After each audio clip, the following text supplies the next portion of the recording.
the Jack Benny Program, presented by Lucky Strike. Be happy, go lucky, get better taste today. What do you think of that? Oh, she sure is pretty. Yeah. I wonder why they left out that cigarette tearing business. Oh, I guess they figure most everybody knows how to do it. Yeah, can you? Sure, it's easy. Go ahead, try it. You got to start in with a Lucky from a new pack. One that isn't all beat up. Okay, now find the seam. That's it. You got to start at the seam. Now, tear it down the seam from one end to the other. How am I doing? Fine. Take your time, though. Don't dig into it or rough it up. Okay, now, lift out the tobacco. Real careful. There, you see? Anybody can do it. Yeah, sure. But what's it prove? Here's what it proves. See how the Lucky holds together without crumbling. A perfect cylinder of fine tobacco, without loose ends that get in your mouth and spoil the taste. That's why Lucky's taste cleaner. And you'll notice there aren't any empty air spaces, hot spots that burn too fast and give you a harsh, hot taste. No, because a Lucky is fully packed. See those long strands of fresh, mild, good-tasting tobacco. That's why Lucky's taste fresher. And lastly, that fine tobacco aroma tells you Lucky Strike means fine tobacco. Fine, naturally mild tobacco that's firmly packed, but so perfectly shredded it always draws freely and smokes evenly. That's why Lucky's taste smoother. Yes, Lucky's are made better. And because they are made better, they taste better. So, friends, for a cleaner, fresher, smoother smoke, be happy. Go Lucky. Make your next carton Lucky Strike.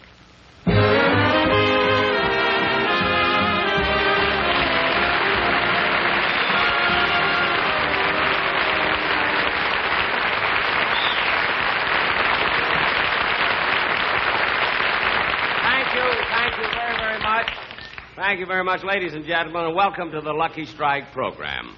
I'm Jack Benny.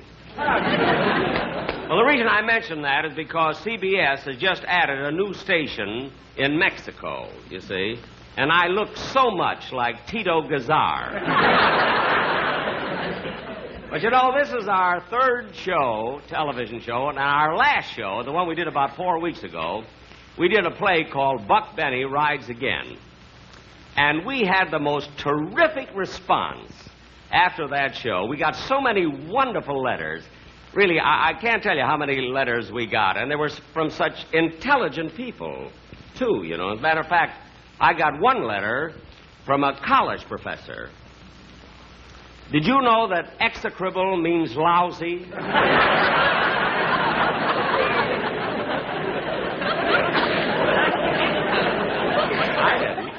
But anyway, here we are doing another show. Gosh, the way time flies, I can't get over it, you know. It just seems like, I don't know, it goes by so fast. You see, here we are already. Tomorrow's December 1st.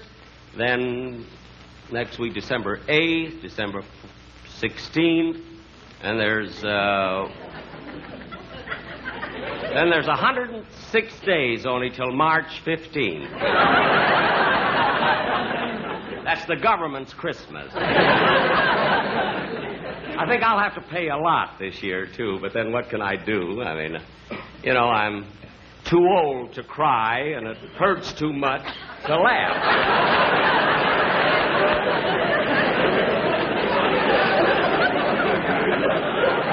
I'm quoting Lincoln there. Ladies and gentlemen,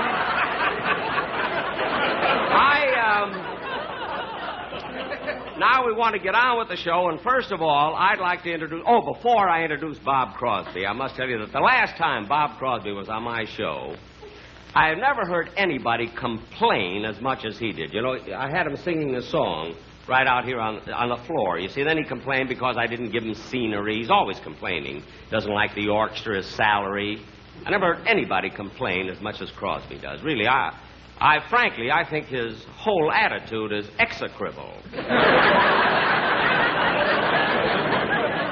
So this time, I promised him that I'd give him some scenery. Oh, fellas, would you please let me have that curtain that I brought over this morning, that scene in the park?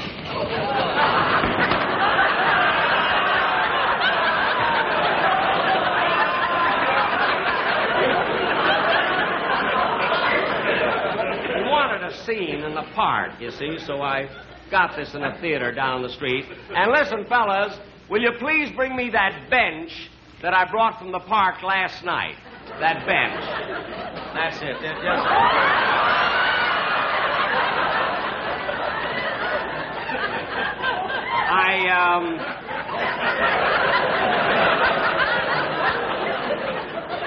I got this bench at Griffith Park. Good bench, you know. And now, ladies and gentlemen, I would like to. Oh, kids. Well, kids, you can go now. You know? Oh, wait a minute. Oh, Mr. Fletcher, this is Miss Thomas. Miss Thomas. How do you?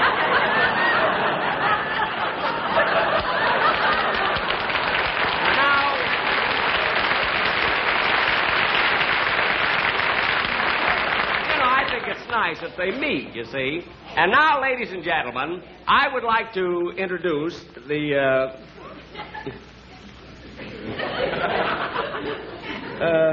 what is it? What is it, little girl? Mr. Benny, can I have your autograph, please? My autograph? Oh, well, that's sweet. I see, but, honey, look at, if you'll just wait until after the show. You know, I'm right in the middle of the show now. I'll be very, very happy to give it to you. Okay. It's cute. Oh, wait a minute, honey, come back here. Come back. I mean, as long as you came up like this, I mean, it's cute. I'll give you. Is this your little book here and everything? All right, come right over here. I'll give you the autograph. I'll be very happy to. That's cute, isn't it, coming up like that in the middle of the show? What's your first name, honey? Margaret. Margaret, huh? That's a pretty name, isn't it? I'll tell you what, I'll put to Margaret from Jack Benny. Huh? How do you spell that, honey? Benny.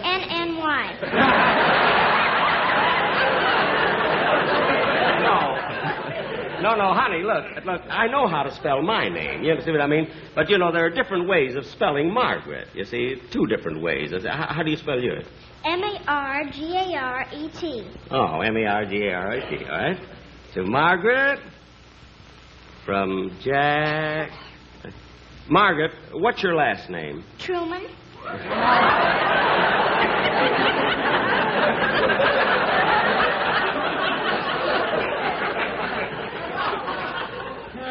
Wait a minute, honey.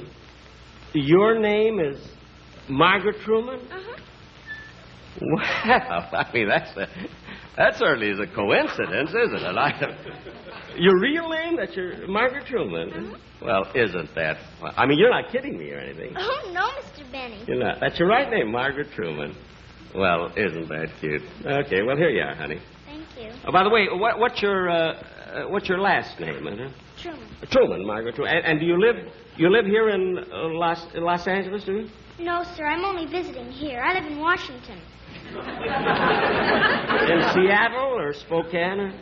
Washington, D.C.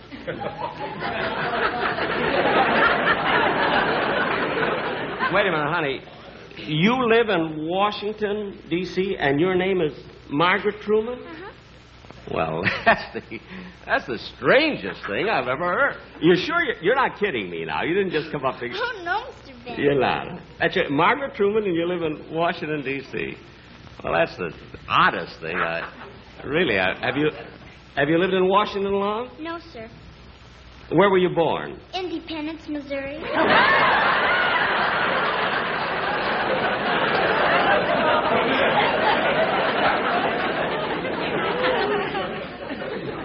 Now, wait a minute. You didn't want an autograph at all. You just came out to make fun of me. That's it. Oh, no, I didn't, Mr. Benny. Really, I didn't. Now, wait a minute. You say your name is Margaret Truman. You live in Washington, D.C. You were born in Independence.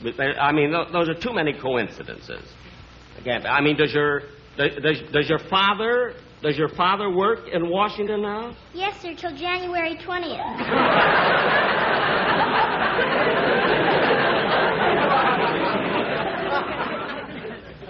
I'm sorry I gave you the... Your father's working now till January 20th. And that's no coincidence, huh? Now, wait a minute, honey. Somebody told you to say that. That's just a trick. Oh, no, Mr. Benny. Hmm? Nobody put me up to it. My name is Margaret Truman. I was born in Independence, Missouri. And the only reason we live in Washington, D.C., because my father works there. Oh. Your father works there in Washington. What does he do? He's a piano player.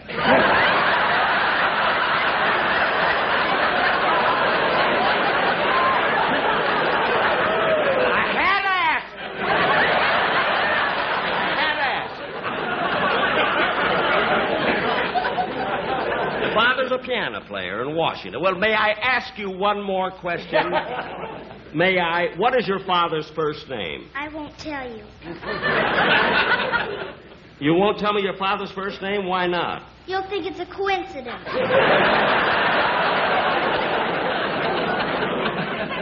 Well, I'm not going to get involved in this anymore. Hello, Bob.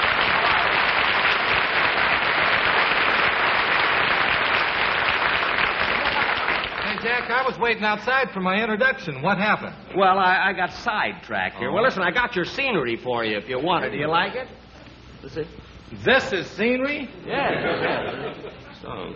Well, Jack, when I asked for a park, I wanted a real park with people and statues and trees. Gosh, this looks like King Farouk's bedspread. This is the best I could get. So go ahead. Oh, by the way, Bob, I want you to meet, this is Margaret Truman. Hello, honey, I'm... Jack Benny. No, I'm not kidding. That's her name, isn't it, honey? That's her name, Margaret. Margaret Truman? Yeah. Well, I'm awfully glad to meet you, Margaret Truman. I didn't recognize you without Jimmy Durante. No, this is a different. This is a different Margaret. Well, come on, honey. You got your autograph. You want to come off? Come on, Say, Jack, what? I've got an idea. Because I don't have the right scenery, maybe I should switch my song. Yeah. And I saw Walt Disney's Peter Pan, and I think I could sing about it if you'd let me work with her. You mean you want to have the little girl If out I here? could. Would you like to stay here with Bob Crosby? Oh, yeah. You would. Okay. All right, Bob. I bet she sings, too.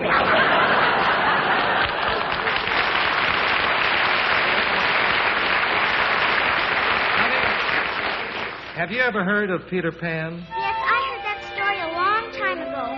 Isn't he the little boy who wouldn't grow up? That's right. And Peter Pan lived in a world all of his own. He called it Neverland. Was he a brave little man? Oh, was he brave? You just listen. Peter Pan. Peter Pan. He's up, he's down, he's flying all around a busy little man. When there's danger and the battle is thick, he's there in the nick of time. Are there pirates to fight? Are there Indians in sight? Peter Pan will have a plan to spike the crime. Did he ever take little boys and girls to visit him? Oh, certainly would to Neverland, but in order to get there, they would have to fly. They couldn't fly. Oh, yes, they could. Let me tell you all about it.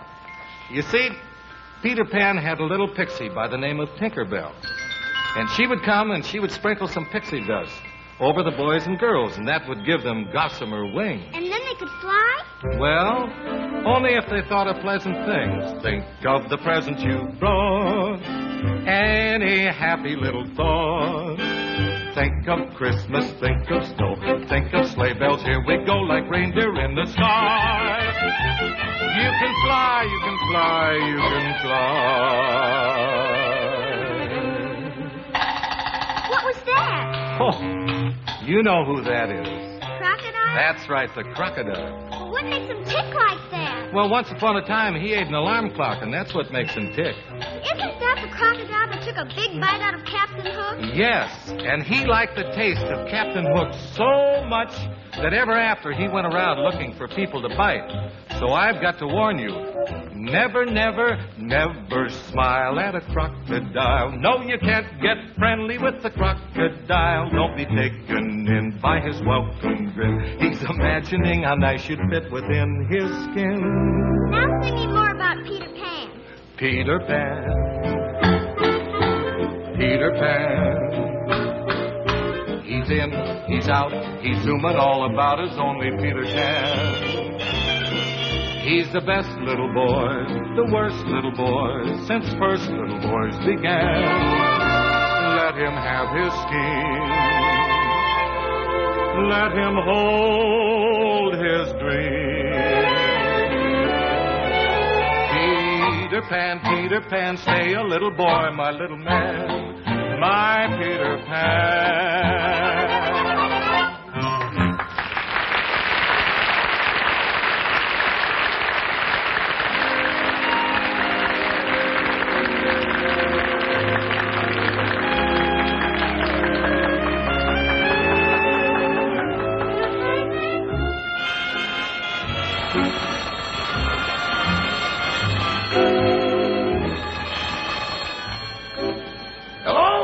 Mr. Benny's residence, star, stage, screen, radio, and...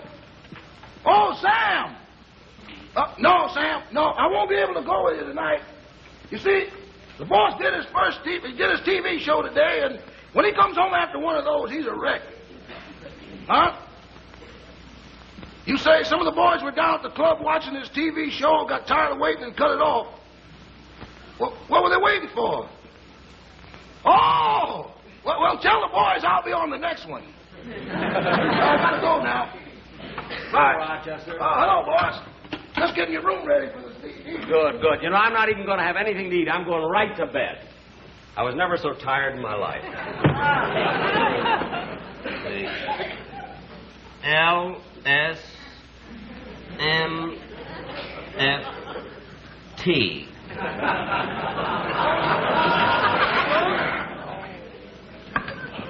Oh, boy, what an actor goes through. They think it's easy. Do one show a month. No.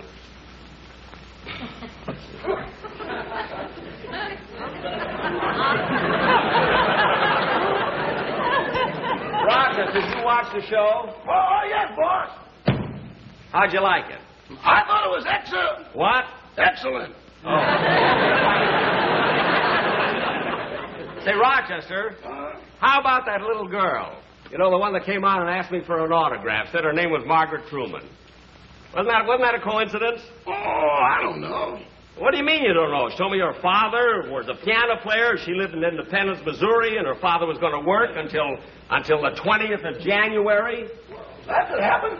What do you mean that could happen? That's silly. Well, that really is a coincidence. No, I don't know, boss. Now, take me, for instance. Yeah? My name is Rochester, and I was born in Rochester, New York. I know. I got a brother named Toledo. He was born in Ohio. Oh, good old Toledo. Yes, I know. And then I got a cousin. His name is Missoula. He was born in Montana. Missoula? Mm-hmm. And I got another cousin named Duluth. He was born in Minnesota. No kidding. Duluth, born in Minnesota. Well, what do you know? I'm just going in and brush my teeth. I'll be right back. I want to get right to bed. All right.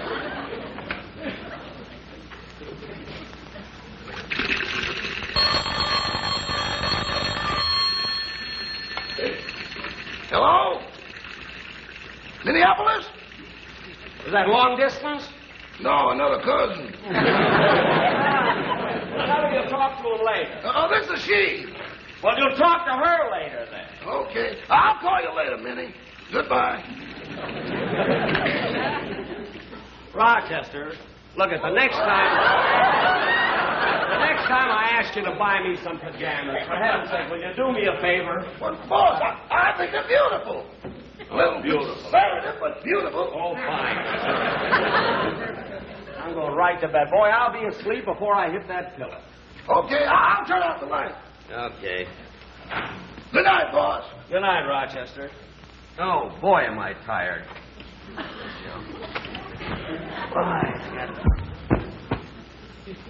Oh, boy, feels good being dead. I wonder what Minneapolis' last name is. Well, I'm not going to worry about it now. Let me get to bed.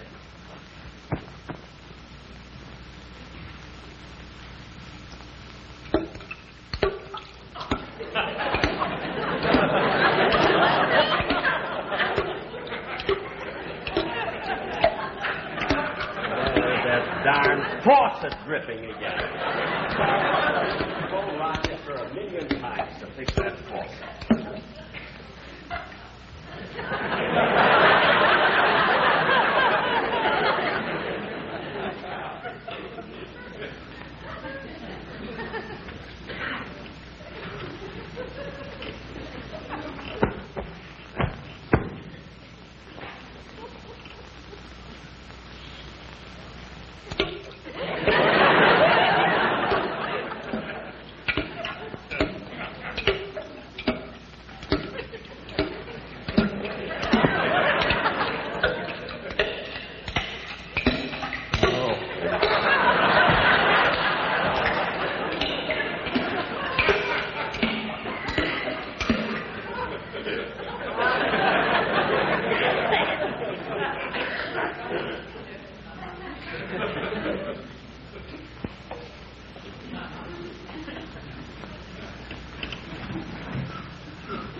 times to fix that dripping faucet. Now listen.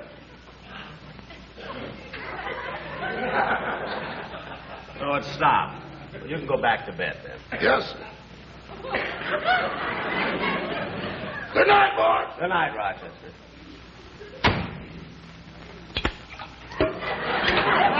Rochester! Yes, sir.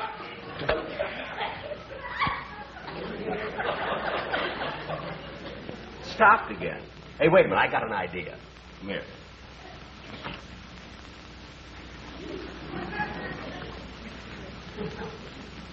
Okay.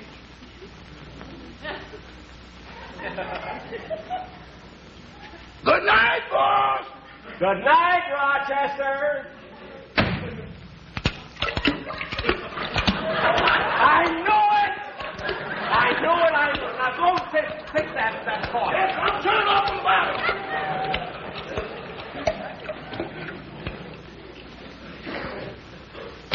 Well, boss, you better try to get some sleep. How can I sleep now? I was sleepy a few minutes ago. Now I'm wide awake. The only way I'll fall asleep, Rochester, we'll have to do what we always do. Oh, boss, that's too much trouble. I don't care whether there's trouble or not. That's the only way I'll get to sleep. No, all right. Say.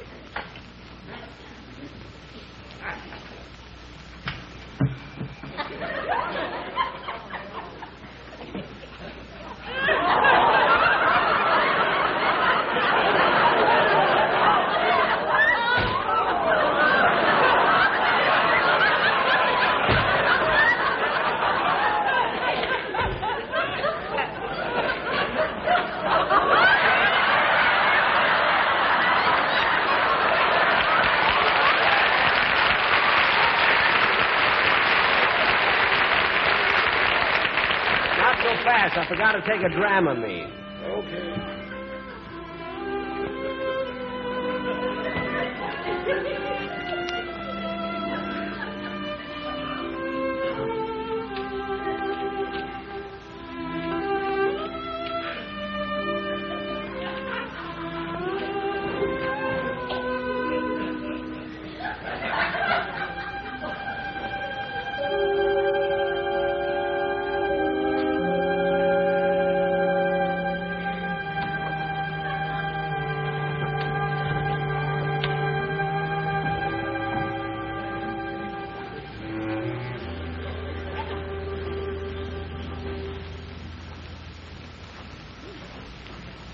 Hey, Joe, you must be in the kids' room. That's the baby. That's the baby. I'd like to see the size of the mother and father. This looks like a pretty fancy house. We ought to do pretty good here. Hey, Lefty, look, a silver ashtray. Open the bag. There you are. How do you like that? It's nailed down.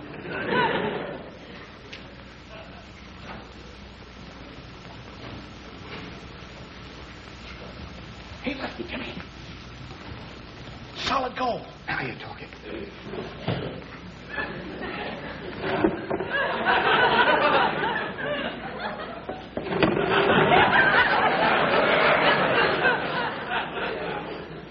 Hey, this thing must have played for Notre Dame. Let's see what's in this drawer.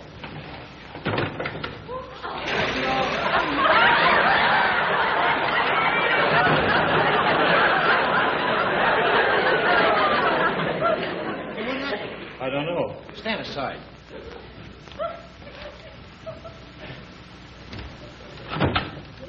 Hey, look at these beautiful shirts. Out there. Boy, these are all right. Hey, man, these are real good. Hey, you know if this job is really going to be okay?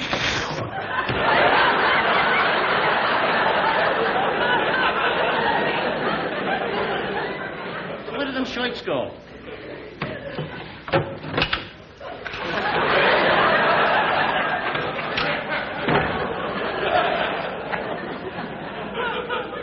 You want to try the other doors? No. Boy, this is a tough place. Banks is easier. Thanks? Yeah. Yeah, but that's Grandma's territory.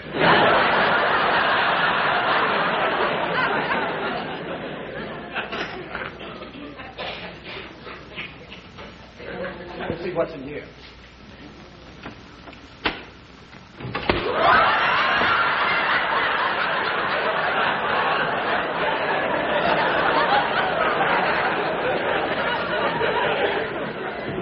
Boy, I worked on a lot of jobs, but none as execrable as this one.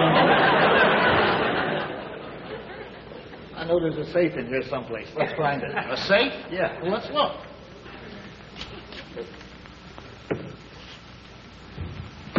Here we are, a safe. Hey! Let's get out of here! What's the matter? The window's stuck. The window's stuck. Let me try it. Hey, look in here. A coin slot. A coin slot. To open window, deposit 25 cents.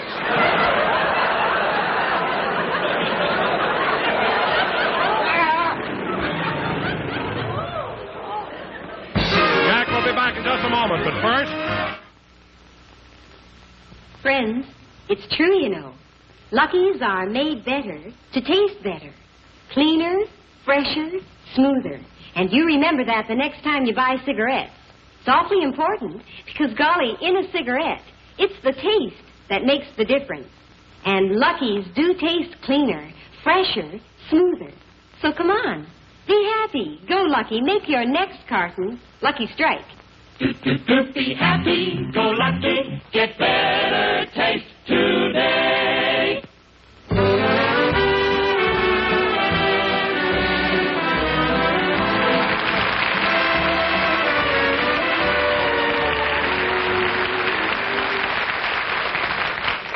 Thank you very much, ladies and gentlemen. I don't know whether you liked the show or not. I know I took it lying down.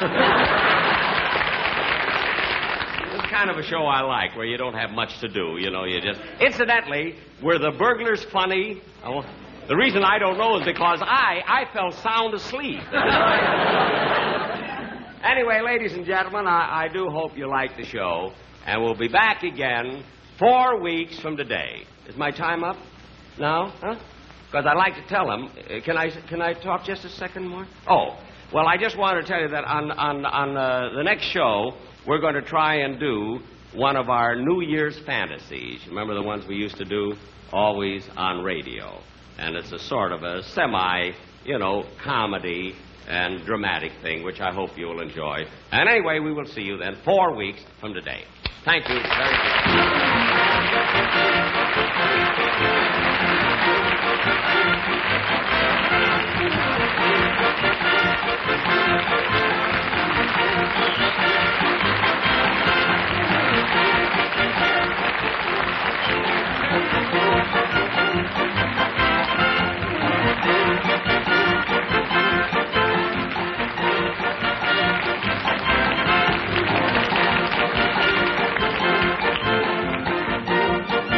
This is the CBS Television Network.